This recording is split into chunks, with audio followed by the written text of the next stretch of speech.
عالم کی رحمت ہے کسی عالم میں رہ جاتے، وہ ہر عالم کی رحمت ہے کسی عالم میں رہ جاتے، یہ ان کی مہربانی ہے کہ یہ عالم پسند آیا، یہ ان کی مہربانی ہے کہ یہ عالم پسند آیا۔ اور نہ طاعت پر نہ تقوی پر نہ زہد و اتقاء پر ہے، ہمارا ناز جو کچھ ہے محمد مصطفیٰ پر ہے، ہمارا ناز جو کچھ ہے محمد مصطفیٰ پر ہے کہ محمد سے وفا تو نے تو ہم تیرے ہیں، یہ جہاں چیز کیا ہے لوح و قلم تیرے ہیں۔ اور اعلیٰ حضرت فرماتے فرش والے تیری شوکت کا علو کیا جانے، فرش والے تیری شوکت کا علو کیا جانے،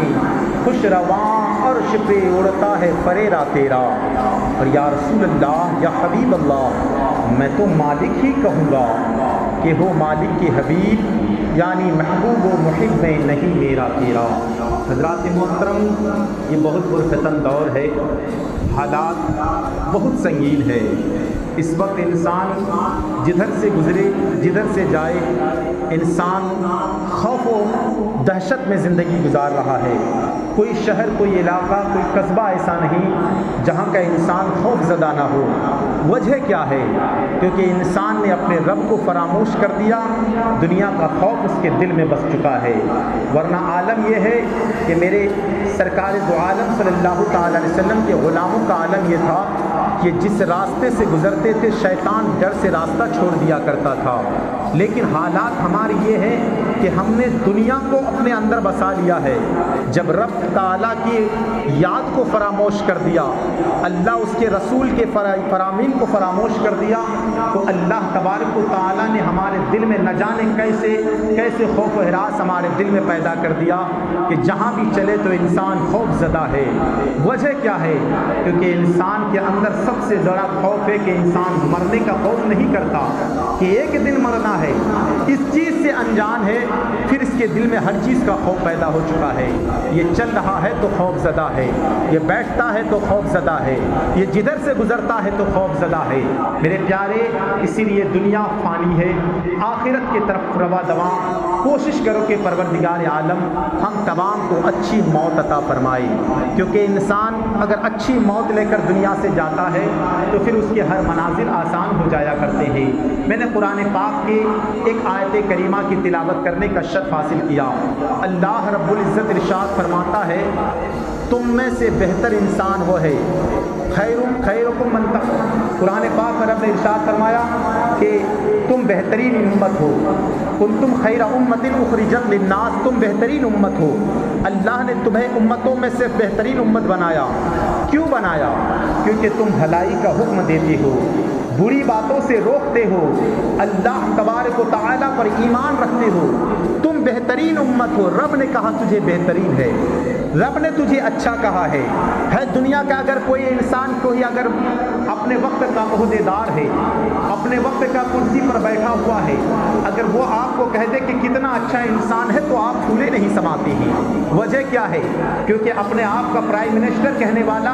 اپنے آپ کا گاؤں کا مکھیا ہونے والا، اپنے دنیا کا عہدیدار کرسی پر بیٹھنے والا، وہ تجھ کو بہترین کہہ رہا ہے، پھر تو پھولے نہیں سماتا۔ وجہ کیا ہے؟ کیونکہ اس کو جاننے والے پہچاننے والے بہت زیادہ ہے، اور اس جاننے پہچاننے میں یہ ہم کو بہترین کہہ رہا ہے، لاکھوں میں ہم کو بہترین کہہ رہا ہے، ہزاروں میں ہم کو بہترین کہہ رہا ہے، 100 میں ہم کو بہترین کہہ رہا ہے۔ اسی لیے تم یہ سوچتے ہو کہ مجھ کو کہنے والا اپنے وقت کا منتری ہے، مجھ کو کہنے والا اپنے وقت کا مکھیا ہے، مجھ کو کہنے والا اپنے آپ کا پرائم منسٹر ہے، اس نے ہم کو بہترین کہا تو تم پھولے نہیں سماتے ہو۔ تجھ کو بہترین کہنے والا کوئی دنیا دار نہیں ہے، تجھ کو بہترین کہنے والا اپنے وقت کا کرسی کا عہدیدار نہیں ہے، بلکہ وہ خالق کائنات ہے جو تجھ کو بہترین کہہ رہا ہے، اور یہ کہہ رہا ہے کہ تم بہترین امت ہو۔ اور بہترین کا مطلب یہ نہیں کہ تم نماز پڑھو تو تم بہتر ہو، تم روزہ رکھو تو تم بہتر ہو، تم حج و زکوٰۃ کرو تو تم بہتر ہو، اس لیے بہتر نہیں، بلکہ نماز پڑھنے والے تم سے بہترین امت آدم کی امت میں بھی تھی،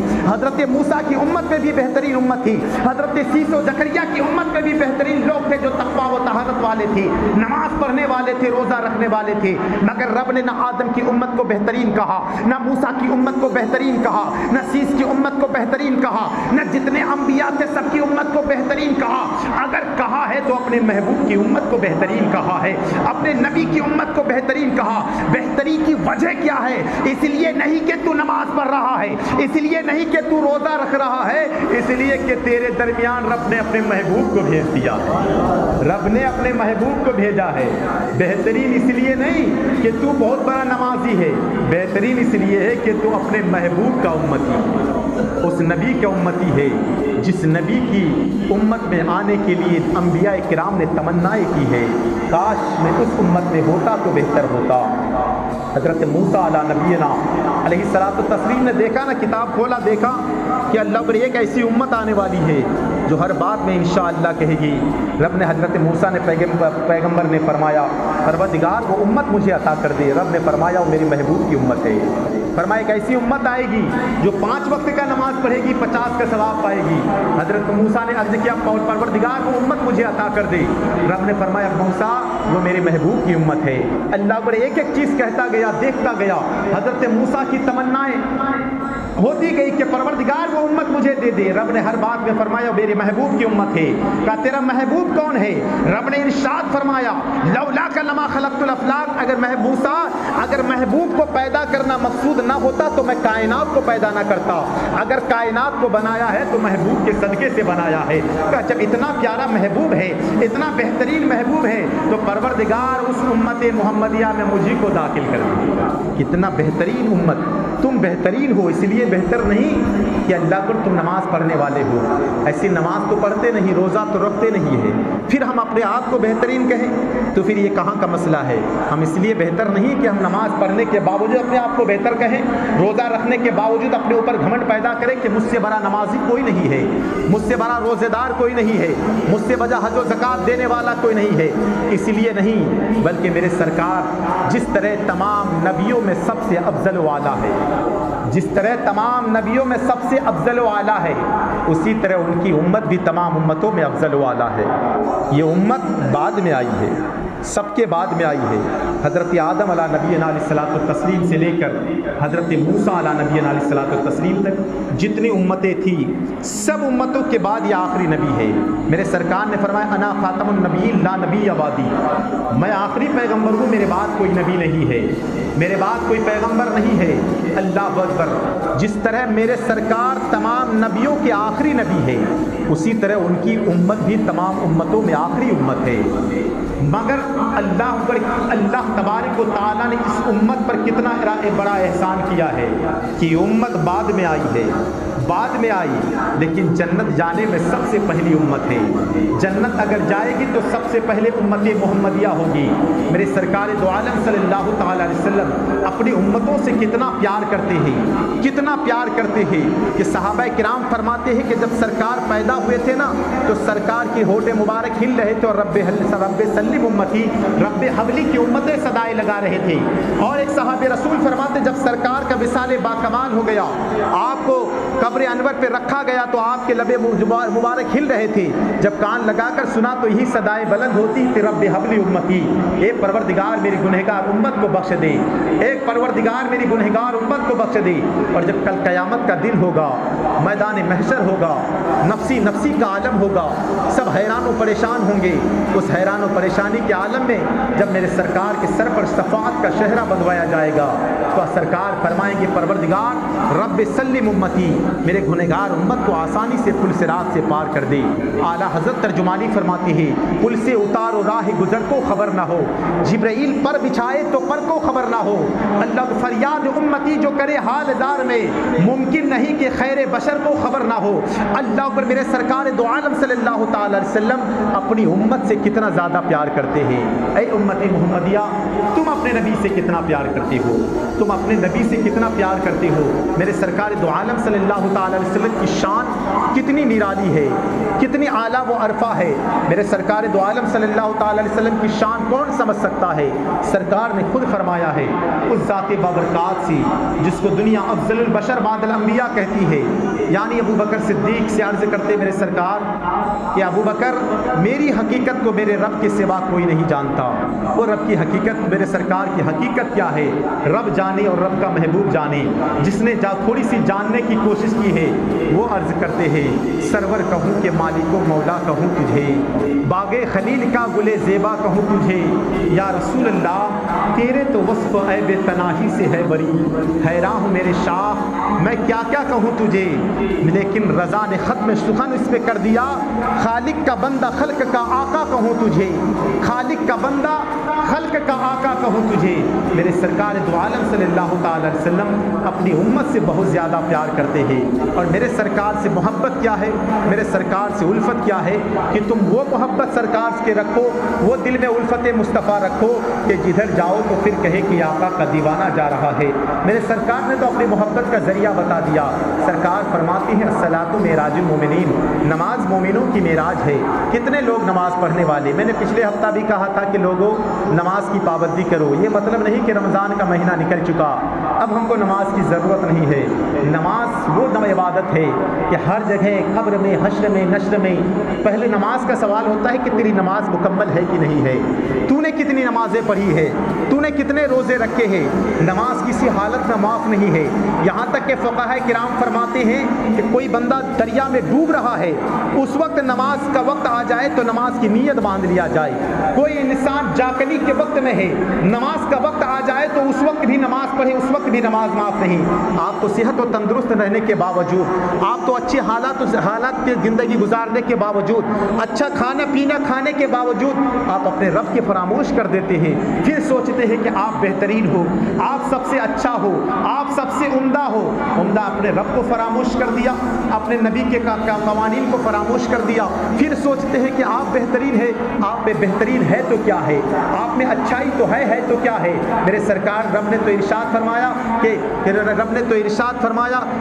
اقیموا الصلاۃ، نماز قائم کرو، ان الصلاۃ تنہی عن الفحشاء والمنکر، نماز بے حیائی بری باتوں سے روکتی ہے۔ آپ نے تو نمازیں چھوڑ دیا، پھر کہتے ہیں کہ ہم فحش کلامی کی طرف جاتے ہیں۔ آج ہمارے گھر میں بچے اگر پیدا ہو تو کوئی سٹوڑی پیدا ہوتا ہے، کوئی جواری پیدا ہوتا ہے، کوئی پیکر پیدا ہوتا ہے۔ اللہ اگر پیدا ہونے کے وقت پیکر نہیں رہتا، آپ کے اعمال اس کو برائی کی طرف لے جانے پر مجبور کر دیتا ہے۔ اگر آپ اپنے بچوں کی تعلیم اچھے طرح سے دیا ہوتا کہ اللہ اگر، میں نے پچھلے ہفتہ بھی کہا تھا کہ ترکی کے ایک مسجد میں کیا لکھا ہوا تھا کہ جب آپ کے مسجد کے پیچھے سے بچوں کی آواز نہ آئے تو سمجھ لینا کہ آپ کا مستقبل خطرے میں ہے۔ اللہ اگر، یعنی تم اپنے بچوں کو ہاتھ پکا کر جب تک مسجد کے صحن تک لے کے نہیں جاؤ گے، آپ خود نہیں نماز پڑھو گے تو آپ کے بچے کیسے نماز پڑھیں گے، آپ خود نہیں عبادت کرو گے تو آپ کے بچے کیسے عبادت کریں گے۔ اسی لیے لوگوں خود نماز پڑھنے کی کوشش کرو، اپنے گھر والوں کو تعلیم دو عبادت کرنے کی، اپنے ماں بہنوں کو کہو کہ وہ نماز کا اہتمام کریں، کیونکہ نماز وہ چیز ہے جو دنیا پہ کوئی ایسی چیز نہیں ہے۔ بڑے بڑے سائنسدان، بڑے بڑے ڈاکٹر سے آپ پوچھیں کہ نماز کے عبادت کے تعلق سے کہ وہ وہ بتائیں گے کہ انسان جب اتنا ٹائم کھڑا رہتا ہے تو اس سے کون سی بیماریاں دور ہوتی ہے، اتنا ٹائم جھکتا ہے تو اس سے کون سی بیماریاں دور ہوتی ہے، وہ جب پاؤں کو اوپر کرتا ہے، اپنے سر کو نیچے کرتا ہے تو کون سی بیماریاں دور ہوتی ہے۔ آپ ڈاکٹر اور ماہرین سے پوچھیں گے تو سمجھ میں آئے گا۔ لیکن میرے سرکار نے تو 1450 سال پہلے بتا دیا کہ لوگوں اس طرح نماز پڑھو گے تمہاری بیماریاں بھی دور ہوگی اور رب تجھ سے راضی بھی ہو جائے گا، رب تجھ سے راضی بھی ہو جائے گا۔ نماز کی پابندی کرو۔ دوسری بات یہ ہے کہ سرکار دو عالم صلی اللہ علیہ وسلم سے محبت کا ذریعہ کیا ہے۔ انسان کی محبت یہ نہیں ہوتی کہ انسان صرف محبت کا دعویٰ کرے، محبت کی اصلی مثال تو یہ ہوا کرتی ہے کہ انسان جس سے محبت کرے پھر اس کو کسی طرف سے اگر کوئی برائی یا کوئی اگر برا بھلا کہے تو وہ سنے نہیں۔ اس کی وجہ کیا ہے کہ اگر تو کسی کے سامنے برا بھلا، یعنی اپنے نبی کے بارے میں اگر کوئی برا بھلا کہہ رہا ہے اور تو نے اپنے کانوں کو بند کر لیا تو پھر صحیح بہترین امت تو نہیں ہے۔ اس لیے کہ نبی کی گستاخی کرنے والا تیرے سامنے گستاخی کرے اور تیری زبان خاموش ہو جائے، یہ ایمان سے کب سے زیادہ کمزوری ہے۔ میرے سرکار فرماتے ہیں کہ ایمان کی اصل کیا ہے کہ اگر تمہارے سامنے اگر کوئی ایسی چیز ہو کہ تم جس کو روکنے کی طاقت رکھو تو اپنے اعضائے جوارح سے اس کو روکنے کی کوشش کرو، یعنی ہاتھ پاؤں سے اس کو روکنے کی کوشش کرو۔ اگر اس سے زیادہ نہ ہو سکے تو کم سے کم اتنا کوشش کرو کہ تم اس کو زبان سے روکنے کی کوشش کرو، اور نہیں تو کم سے کم دل سے اس کو ذرا برا ماننے کی کوشش کرو۔ یہ ایمان کا ادنا حصہ ہے، آپ کے اندر تو کچھ نہیں ہے۔ حضرت امام بخاری رحمۃ اللہ تعالی علیہ ایک واقعہ نقل فرماتے ہیں، اور واقعہ ہے کہ ایک شخص تھا، نصرانی شخص تھا، وہ نصرانی شخص ایمان لے کر آیا اور ایمان لانے کے بعد سورہ بقرہ اور سورہ آل عمران کا حافظ بھی ہو گیا، اور اتنا مقبول بندہ ہو گیا کہ کوئی وہی سرکار پر آتی تھی تو وہ لکھا کرتا تھا، اللہ پر ایک زمانے تک وہی لوگ کو لکھتا رہا، اللہ۔ لیکن دماغ جب آدمی کا جو اپنے آپ کو بڑا سمجھنے لگتا ہے نا، جیسے شیطان تھا وہ اس نے اپنے آپ کو بڑا سمجھا، اللہ نے فرمایا اخرج فإنک رجیم، تو نکل جا، تو شیطان ہے، رجیم ہے۔ اسی طرح اس کے دماغ میں کیڑا کاٹا، اور جب کیڑا کاٹا تو اس نے کہا کہ اللہ کو لوگوں سے کہنے لگا میں سرکار کو کوئی وحی نہیں آتی، میں جو لکھ کر دیتا ہوں وہی وہ بتایا کرتے ہیں معاذ اللہ۔ اتنا کہنا تھا، وہاں سے بھاگ تو گیا، بھاگنے کے بعد پھر سے نصرانی ہو گیا، سورہ آل عمران کا حافظ بھی تھا، سورہ بقرہ کا حافظ بھی تھا، مگر کیا ہوا جب سرکار کی پر ایمان لانا یعنی ایمان سے وہ پھر گیا، جب پھرنے کا عالم یہ ہوا کہ وہ جب نصرانی پھر سے دوبارہ ہوا تو جب وہ مرا نا، جب قبر میں دفن کر دیا گیا، دوسرے دن کیا دیکھا کہ اس کو قبر نے قبول نہیں کیا، قبر سے باہر قبر نے پھینک دیا ہے۔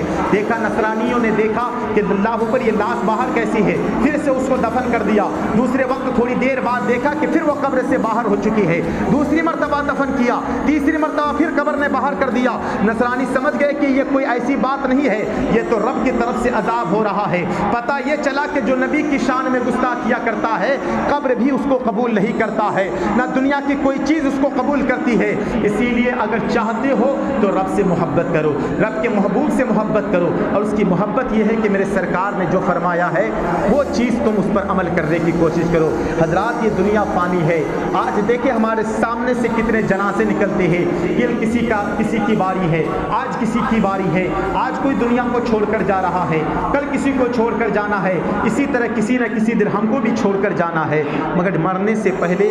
موت کی تیاریاں کرو۔ اور مرنے کی تیاریاں کیا ہے؟ اپنے سجدوں کو، اپنے پیشانیوں کو سجدوں کے نور سے چمکا لو، اپنے دل میں ایمان کا نور وہ جلا لو کہ اللہ پر جانے کے بعد جب قبر میں تجھے دفن کر دیا جائے تو فرشتے کہے کہ ہٹ جاؤ، یہ تو آقا کا دیوانہ قبر میں آیا ہوا ہے، یہ آقا کا مستانہ آیا ہوا ہے۔ ورنہ حالات یہ ہے ہمارے کہ دن بدن لوگوں کا عالم یہ ہے کہ فحاشی کی طرف مبتلا ہے، لوگوں کا دن بدن کنڈیشن یہ بنتا جا رہا ہے کہ لوگ ایمان سے اتنا پھر چکا ہے کہ ایمان اتنا کمزور ہو چکا ہے کہ اللہ پر آج کچھ چیزوں پر ایمان لے کے بیٹھا ہوا ہے جو چیز ہمارے اسلام میں نہیں ہے، چھوٹی چھوٹی چیز جو چیز اسلام میں نہیں ہے سوشل میڈیا میں دیکھا، سوشل میڈیا میں دیکھنے کے بعد اسی پر ایمان لا کر بیٹھا ہوا ہے، آج ایسا ہونا ہے کل ایسا ہونا ہے، آج ایسا ہو جائے گا کل ایسا ہو جائے گا، خدا پر یقین نہیں ہے لیکن اس چیز پر یقین رکھ چکا ہے اللہ پر یہ دنیا ویسے چلے گی جیسا رب چاہتا ہے، جیسا رب کی مرضی ہے، دنیا کے دنیا دار چلا نہیں سکتا، اگر چلانے والا ہے تو خالق کے پروردگار چلا سکتا ہے، اسی لیے تم دنیا دار پر ایمان مت رکھو، پروردگار پر ایمان رکھو، اور مرنے سے پہلے موت کی تیاریاں کرو۔ اللہ پر کتنا بڑا احسان ہے، پہلے زمانے کی امتوں کو دیکھو، اتنا بڑا گنہگار اگر تھوڑا سا بھی گناہ کرتا تھا صبح دروازے پر لکھا رہتا تھا کہ فلاں گناہ کیا ہے، یہ دروازے پر اس نے آج زنا کیا ہے، اس نے آج چوری کی ہے، اس نے آج ڈاکہ ڈالا ہے۔ اللہ کو تم کتنے بہترین امت ہو کہ تم گناہ دن رات گناہ کرتے ہو، مگر اللہ تبارک و تعالیٰ دنیا دار کے سامنے تجھ کو رسوا نہیں کر رہا ہے، تجھ کو دنیا دار کے سامنے ذلیل و خوار نہیں کر رہا ہے۔ کتنا بڑا گنہگار ہے، شرابی بھی ہے، جواری بھی ہے، مرنے کے بعد عزت تک وہ قبرستان تک پہنچ جایا کرتا ہے، عزت کے ساتھ اس کو نہلا غسل دلا کر قبرستان پہ دفن کر دیا جاتا ہے۔ بتا اگر تیرے ساتھ یہ کیا جائے کہ یہ شرابی تھا، اس کے قبر کو اس کو نہلایا نہ جائے، اس کو کفن دیا نہ جائے، ایک بھیڑ کا بچہ جتنی محبت انسان اس سے کرتا ہے، جو ہی وہ مر جاتا پھر دفن نہیں کیا جاتا، کسی نالے میں پھینک دیا جاتا ہے، کسی گٹر میں اس کو پھینک دیا جاتا ہے۔ وجہ کیا ہے؟ جب تک زندہ تھا یہ ہمارے کام کا تھا، کیونکہ اس سے ہم استفادہ حاصل کرتے تھے، کیونکہ یہ ہمارے کام کا تھا، اس سے پیسہ حاصل کرتے تھے، مگر جو ہی وہ مر چکا ہے اس کی عزت ختم ہو چکی، اس کی تعظیم ختم ہو چکی، اس کو کچرے کے ڈھیر پہ پھینک دیا گیا، کوڑے کے ڈگاڑی پہ ڈال دیا گیا، اب اس کی عزت ختم ہو چکی۔ مگر بہر انسان جب تک دنیا میں تھا تیرا کوئی چہیتا نہیں تھا، تجھ سے کوئی محبت نہیں کرتا تھا جب تک دنیا میں تھا، لیکن جو ہی دنیا سے پردہ کیا تو شرابی بھی تھا